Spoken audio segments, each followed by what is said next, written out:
We're doing things a little differently this week. You're listening to part one of a special two-part episode on storytelling because we had a lot to say on the subject. In this part, we'll talk about mythologies, utopias, dystopias, and unintended consequences. We'll pick up the conversation next week with more insights on this same topic. With this prologue out of the way, let's start the show. Are the dystopias a reflection of what's going on, or are the dystopias the mental preparation to help us accept the future that is being crafted by, the lizard people? Hi, I'm Jason. Hi, I'm Dre. And I'm Leia, and this is the Post-Normal Show. Yeah. I'll ask, what have you been up to today? Or this week? I will reframe that and I'll say, tell me the story of what you've been up to this week.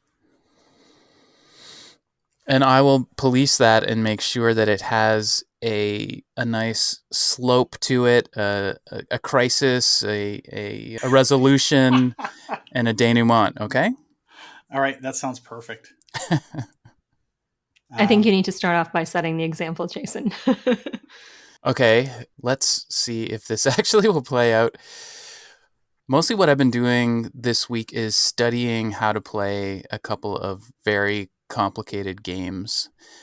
One of them is a game that I've spent a lot of money on, and it is a behemoth of a game. It's about 40 pounds. I might have mentioned it before, but it's called Gloomhaven. And the amount of time invested in trying to understand how to play it almost is equal to the amount of time that you spend playing it, which is over 100 hours.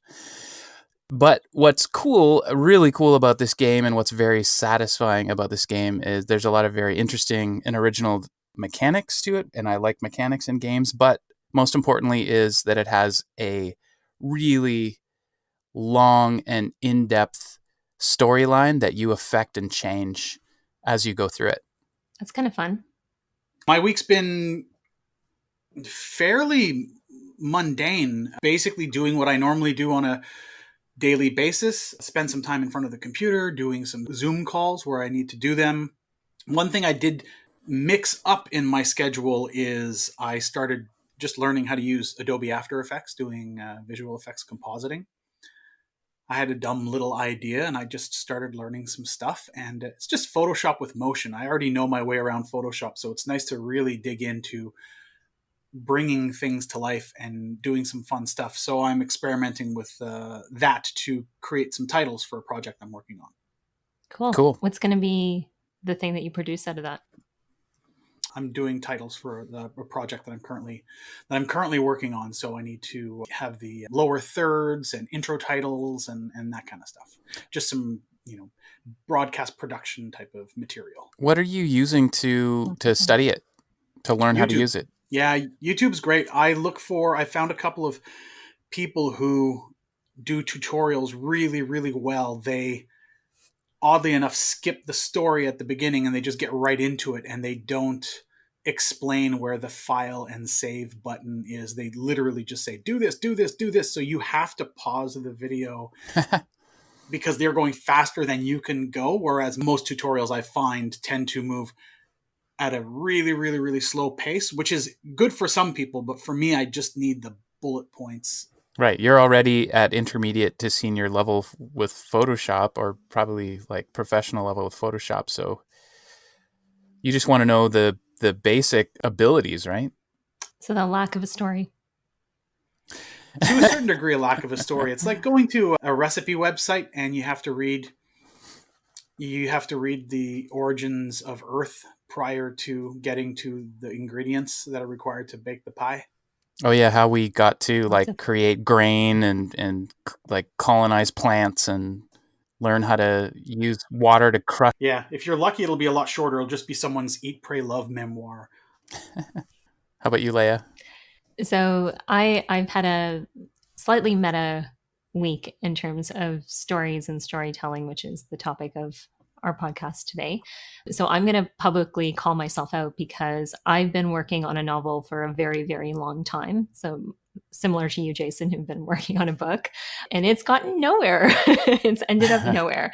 And so all of the stuff that we've talked about up until this point, distractions, productivity, uncertainty, imagination, all of that has been the undercurrent of my life, which is now culminating in this one project that I have been trying for so long to get done. And so I'm going to publicly call myself out for it because I'm going to force myself to commit to getting something done. And I want to get something done. And it's a piece of speculative fiction that I've been working on. And so hopefully this time next year I've got, good news to report instead of being like, yeah, I'm still struggling and I'm distracted and I'm being unproductive. So Have you thought of bringing it to NaNoWriMo? I have tried every productivity technique you can imagine. So I've signed up to NaNoWriMo and not followed through. I've done the Pomodoro thing and not followed through. I tried the dopamine detox, which I mentioned in the last episode, and we're nowhere. I'm still hyped up on dopamine. Is it for a lack of ideas for the story, or is it just a general lack of motivation, or are you just afraid to sink your teeth into it and commit?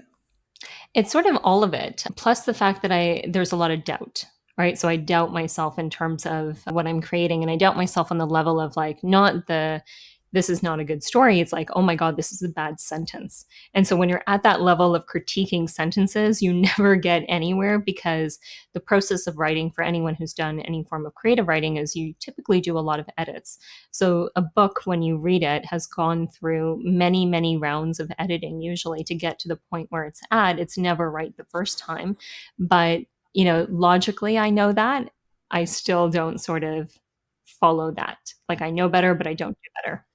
You've got to be, I don't follow this advice, by the way, because I never follow my own advice very well, but you're supposed to be extremely forgiving in your first draft and ruthless in your second draft and editing. So the first draft, you just, you get everything out there, the worst version of it, so that at least it has cleared the first hurdle. And then you can start to spend the time fixing it. But if you write and edit at the same time, then it's like just this stilted, right? And you keep putting yourself in a situation where you're pausing again and again and stopping yourself over and over again. And you lose momentum every time. You're like, oh, I have to fix that. I have to fix that. That sentence is terrible. And you know what? I do exactly the same thing. And that's precisely why I decided to start writing the book in public. And then I just stopped writing. So that didn't work 100% either. I believe it's Aaron Sorkin said something to the extent, I'm definitely paraphrasing this, but he says, write it in the second draft. I believe in this idea because I see a lot of benefit in planning your story or just writing out the beats. Then you know roughly what needs to happen. And then you can write your second draft and also be forgiving and do all that stuff, but not put the pressure on you having to do it right away. It's really, really difficult to write a story. Well, it kind of relates back a little bit to design. So just trigger the thinking around prototyping, right? So when you do prototyping, the first thing that you create is usually a rough sketch. And then, you start to build things, then you might start to build more refined things. And it goes through a whole process of design where you're taking it from one iteration to whatever final stage it's supposed to end up in. So it's the same thing with writing and with storytelling as well. It's the age-old Hemingway quote, write drunk, edit sober. So yes. I should know this. I know all of this intellectually. It never seems to translate. And so I'm trying to get myself past that hump of like, just accept that what you're writing right now is going to be utter garbage and that somewhere down the road, it's going to get fixed. And hopefully that somewhere down the road is not 20 years from now. Yeah, I didn't realize that was a Hemingway quote. I thought that was just you, Leia, talking about how we record the podcast, because didn't you say record drunk and edit sober? Isn't that what you said? It's the same thing with podcasts. Yes. Podcast drunk, edit sober. I think that might have been cut out from our previous stuff, which is why you're hearing it now for the first time. And it might get edited out again. Who knows? Who knows? It might actually be in one of the previous episodes. Mm-hmm. I think you should go check out the previous episodes and just see for yourself. I think it may be in one of those previous episodes. Not for sure, but might be. So I feel like we all failed telling a good story in our first little intros about what we've been up to, and the reason is because they were just one beat. We all just talked about one thing that happened, but a good story. And if I had done this correctly, I would have at least talked about how I changed or something changed, and that led to a greater potential. And I think if I had told the Gloomhaven story, if I had a chance to tell it in a better way, in a more of a storytelling way, I would have talked about how I bought this really large and imposing game. It was really difficult for me to figure out how to get into it. But then I found that watching videos that explained it and gave me more of a walkthrough without spoilers, and spending a lot of time studying it, led me to find an online application that let me use the game without destroying it, if that makes sense, because there's all these stickers you have to apply and it's really intimidating. And then it gave me the courage to experiment and try and fail and make a bunch of mistakes before I was able to have the confidence to say, okay, now I can probably even teach somebody how to use this, and we'll be able to do it and have a lot of fun. That would have been a bit better. Maybe not great. I was on the edge of my seat right there. Were you really? You just want to be invited. So you're taking everybody through the hero's journey. Sort of. The truncated version of that, I think, is that there is a change. That a story is about a change. And the how you get to that change, whether you get the call to adventure and have a bunch of trials and tribulations and enter a new world and all of those things that Joseph Campbell talks about in the Monomyth. Those are important beats, I suppose, if you're looking for something epic, legendary, maybe a novel or that kind of thing. But I think even just selling an idea, I mean, Dre and I and yourself, Leo, I mean, we've all worked in marketing, and we know that if we want to tell a good story to somebody and we want to sell an idea, we need to either talk about what are the three things. It needs to either be provocative, emotional, or what was the third one? Inspirational. Right. Like it either makes you feel angry or it makes you feel sad or it makes you feel inspired, something like that. Yeah. So it provokes you in some way, and it shows you the potential perhaps for some kind of change that'll happen. Either if you have that product, the change will happen to you, or if you do this thing, change will happen to the world to inspire things. So to me, it's that simple. It's like if the story wants to have any effect, something has to change. And then you apply that to either yourself or so you have to be able to empathize or understand how that potential will affect you. Does that make sense? Yeah, I like the change idea. I think it's one angle that a story can go through. I default to the more simpler intention and obstacle, because not every story has to have a change. A lot of stories just there's an intention and then there are just obstacles that get in the way of the intention. There might not necessarily be a change, but change often shows up in the idea that you cross the chasm and you go to the other side and you come back changed somehow, which allows you to achieve that. But there are a lot of different formula that you can use for stories, and some of them are very tried and true. Hero's Journey, I really like Dan Harmon's story circle and how that unfolds.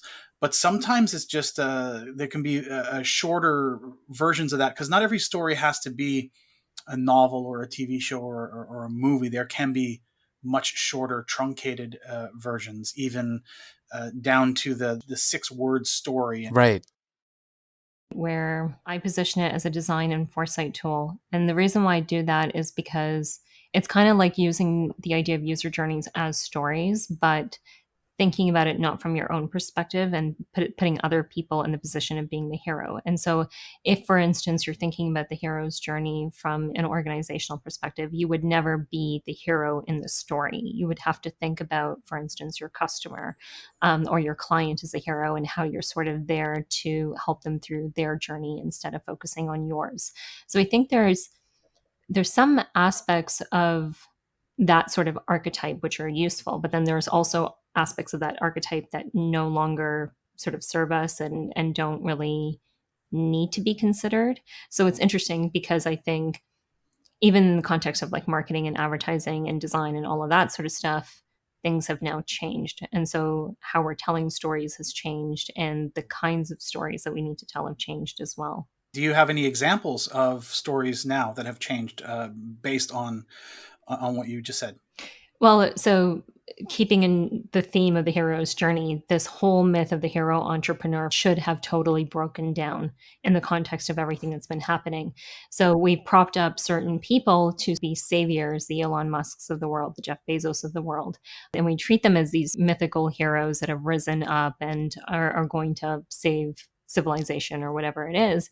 And that myth in the context of the COVID-19 crisis has really, I think, fallen apart, although I don't think it's fallen apart for everybody. And so I think we're going through a period where some of these high level myths that we've all bought into are crumbling for us, and we're seeing the cracks in those narratives play out. So we talked a little bit about Harari before, and Harari talks about these mass myths, these civilizational myths that we have. And it's a very social constructivist point of view of the world is made up of stories. And so now the stories are being tested and strained. And so we're seeing which stories hold up and which don't.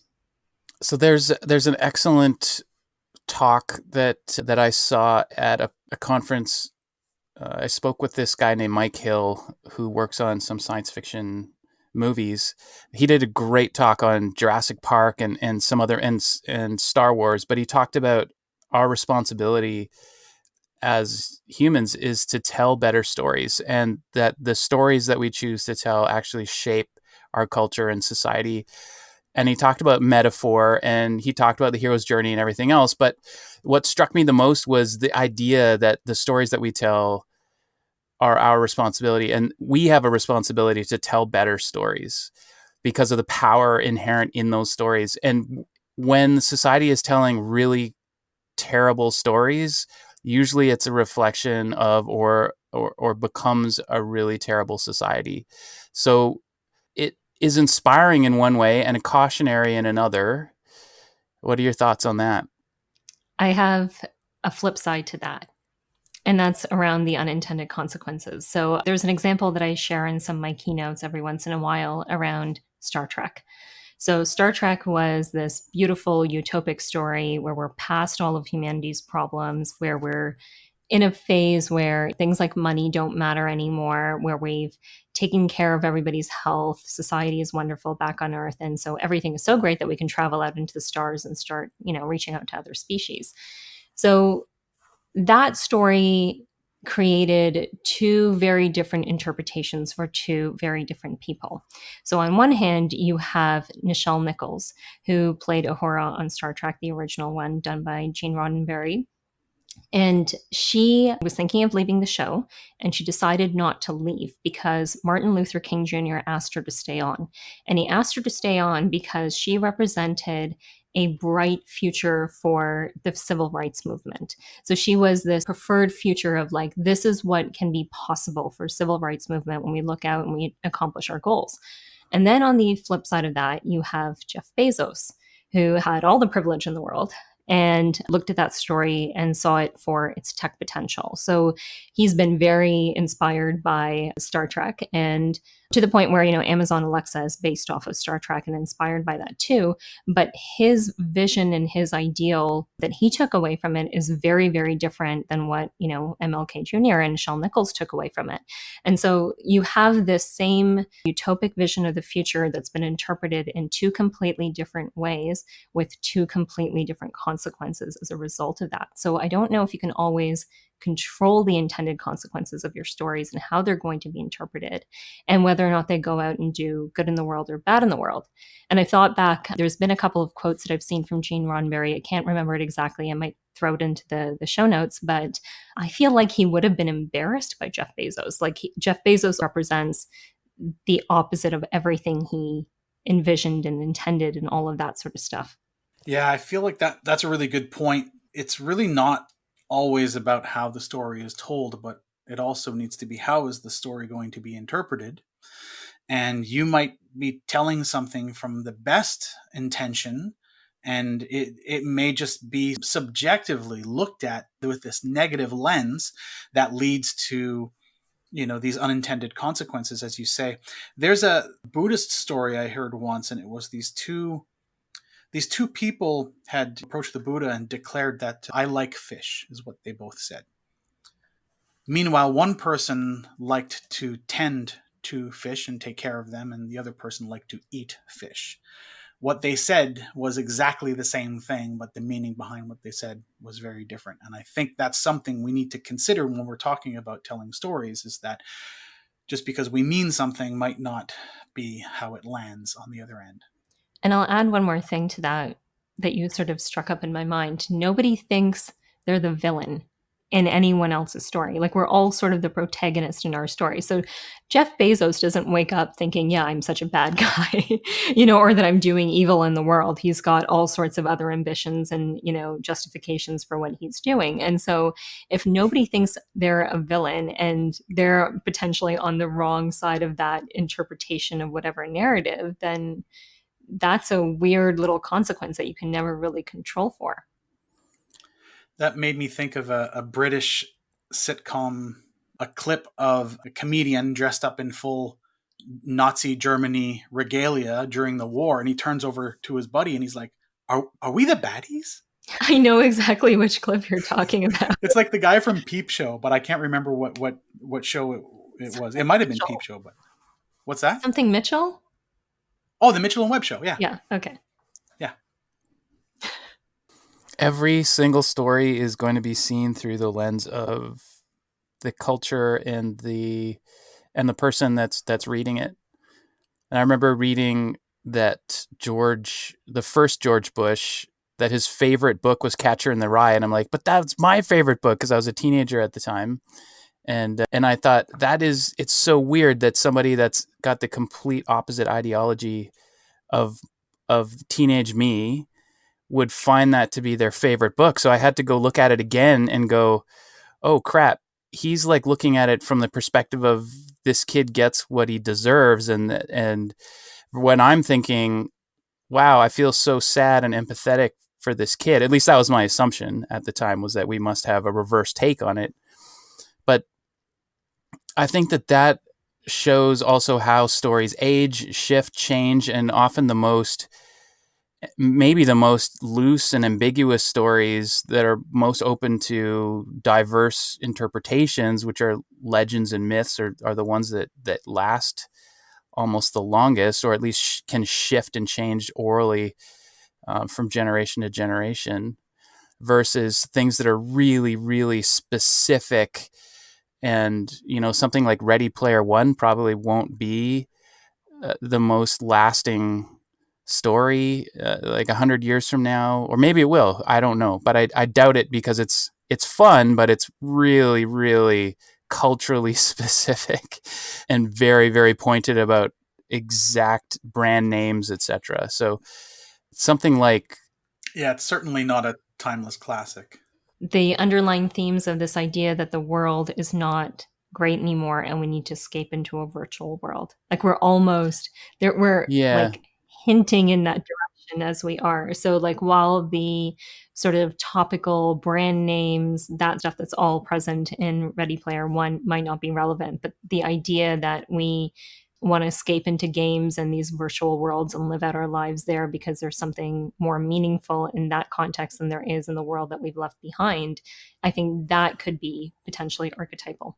For sure. Tron, The Matrix, there's lots and lots of stories that talk about escaping the real world or escaping back into the real world. Yeah, I think even just through the lens of a virtual reality with Johnny Mnemonic and movies like that, it was hinted that this technology was kind of possible. We were nowhere near there yet. So it was serving more as an allegory for escapism, maybe for video games in general, or even television in general. And then the technology slowly caught up, and now it's become less, Ready Player One is less a commentary on gaming and entertainment in general, and more a commentary on exactly what it's presenting to you as virtual escapism with a helmet on your head and omnidirectional treadmills and all the things that technology is currently really starting to do now. So this is where I feel like it's not, that particular story doesn't have the same timelessness as maybe something like Snow Crash does. I keep saying that we are in a cyberpunk dystopia right now that's setting up for Neil Stephenson's Snow Crash. There are so many elements of Snow Crash that we're already starting to see that could potentially lead to that future. And this whole crisis that's happened has just created the conditions for that scenario to now emerge.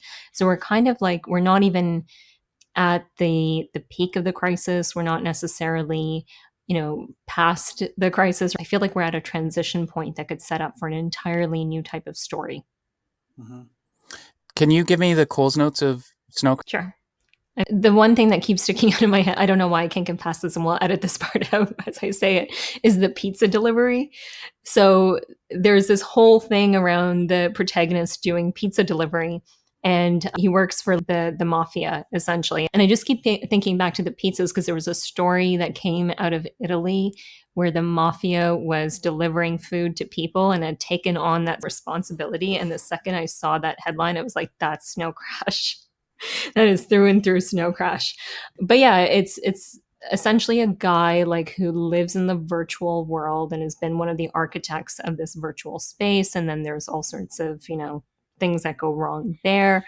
But people kind of escape into this new place when they're disenfranchised with the world around them and the inequality around them with the real world, and the eventual, I guess, breakdown of the US into being these disparate little feudal communities as opposed to a real country.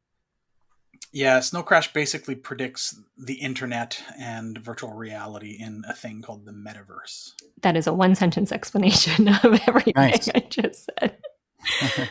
All right, cool. Well, let's drive down this road for a quick second.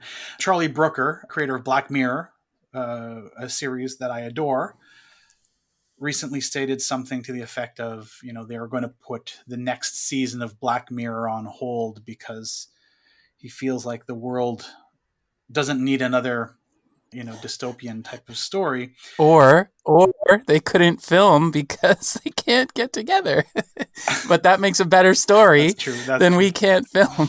You're right. You're absolutely right. Because I've been indulging in the dystopian stuff. The Westworld and Devs is pretty dystopian, and I've been getting into it. The minute this whole pandemic started, I watched Contagion because I was super into that. There's another movie called Perfect Sense that is about a couple. It's Ewan McGregor and somebody else. It's from 2011, and it's a couple that meet and fall in love during a pandemic, and there's scenes of them wearing masks. It's exactly what's happening to certain people today, right now.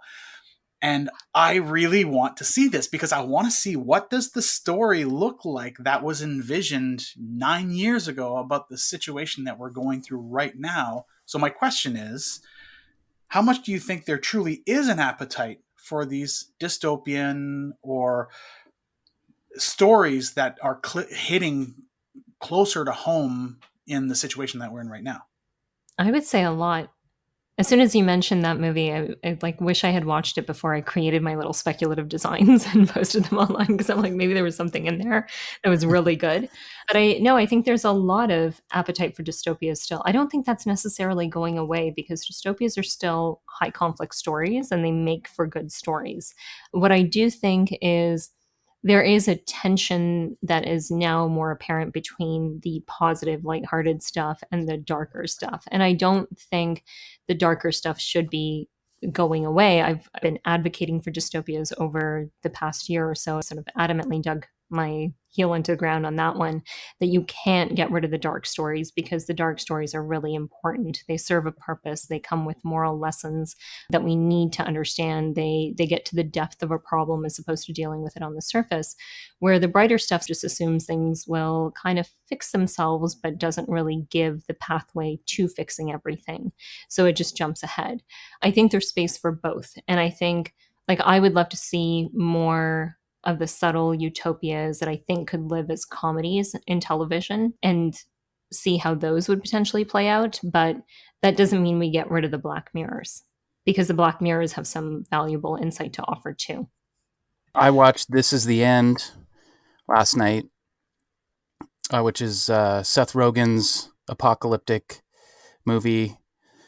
You have to like a lot of things that I don't particularly love to enjoy this movie, like dick humor and bro culture, and but they make fun of it in a lot of ways. But there were so many parallels to this apocalypse. So this movie is already, I don't know, 7 years old. But you know how people deal with everything changing, and there are certain people that deny it, and there are other people that just take advantage. Like Danny McBride becomes a cannibal in like a week. So it's this over the top exaggeration, but it was actually fun to watch people going through something a hell of a lot worse than we're going through right now, like the rapture, and then there's demons walking the earth. It's actually a lot more fun to watch that and be like, yeah, it's not so bad right now for me compared to that. I don't have to like be hunted by some demogorgon trying to find water. But at the same time, I'm right now really more interested in the emotional reaction to the strange, to the strangeness. So it's almost like I'm getting more into weird fiction. I'm really, really enjoying Jeff Vandermeer's books, the Annihilation or the Southern Reach trilogy, and Born, and just things that are very alien and that have a human cost to the psyche to go through the experience. It's almost Lovecraftian in a way, but more modern. It's kind of like reality being so strange that you need something even stranger. Mm-hmm. Yeah, like how are these people dealing with twisted realities? Yeah, Born is going to be... I think Born's a great story right now because of all of the pharma biotech stuff that's currently happening right now. And I think that is the spark that might light that biotech dystopia. But everything alongside that too, right? The surveillance tech and that state, the surveillance state dystopias are now emerging. The inequality type of dystopias are now emerging. So it's, you know, there is something to be said about your point earlier, Jason, that the darker images mean that we're potentially either perceiving that that's the future that's happening, or that that's a sign that society and civilization is descending. But, you know, what's the flip side of that? Like, where if we were to start creating brighter sort of images on screen and telling these brighter stories, does that necessarily mean we get there, or that we're just denying the root of the problem, the depths of the problem that we have? Well, some of it is wondering, how much of it is manifest destiny, right? Are the dystopias a reflection of what's going on? Or are the dystopias the mental preparation to help us accept the future that is being crafted by, the lizard people? And when we're doing scenarios and future stuff is we tend to look at, positive outcomes or desirable outcomes as well as undesirable outcomes. And the desirable outcomes are set up as almost a manifest destiny. It's if you think it, it will happen. So I think there is, especially in Foresight, there's a little bit of an issue with this because those scenarios are an outcome and they don't necessarily show us the journey there. So I think when people do start to create these more positive images without doing the backcasting work that's required, which is like thinking backwards from the future about, the steps that take place in between, that's problematic, or not tying it into something like a theory of change where there's a goal set and you figure out the conditions for achieving that goal.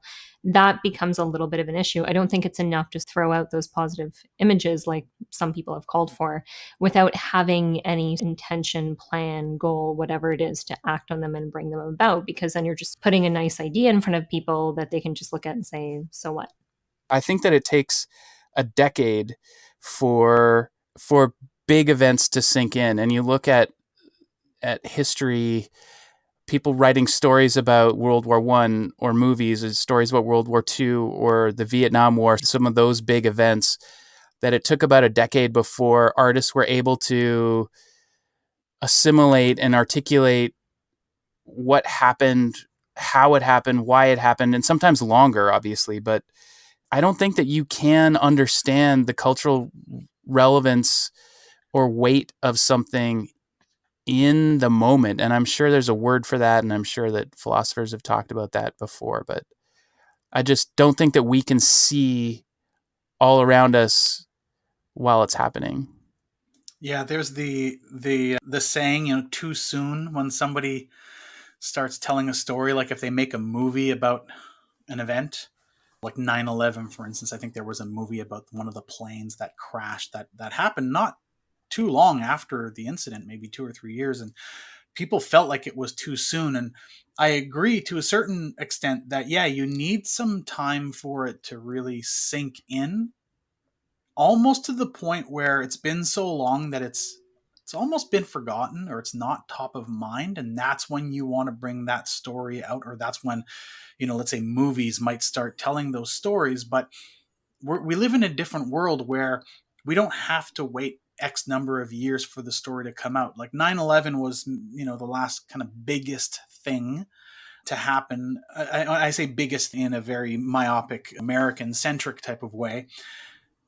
But with this pandemic, we are telling the story on a daily basis. People are being asked to record their thoughts. And what we have today that we didn't have in 2001 is a vibrant, active mass populace on the internet with the ability to cheaply record video and audio and write words onto screen and tell that story immediately. And I think that's a much different thing. So I don't know if we need to wait for 10 years to go by before we tell the pandemic story. I think it's just going to be etched on the wall of the internet in perpetuity from this day on. Sure, but without context. I think we can't write the ending to it. Yeah.